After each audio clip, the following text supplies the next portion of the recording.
এইটো কি আঁকিলো পখিলা হৈছে নে নাই কোৱা পখিলা দেখিছা তোমালোকে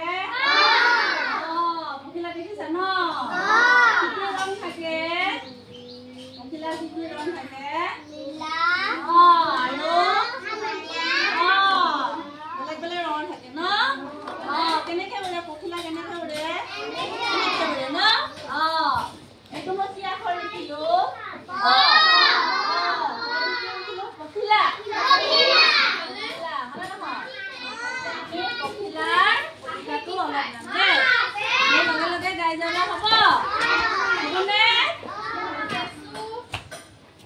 হ'বনে গাই যাম ন পখিলা কবিতাটো তোমালোকৰ কিতাপতে আছে পখিলা হয় মনত আছেনে তোমালোকৰ কাৰোবাৰ আছে পখিলাই পাখি মেলি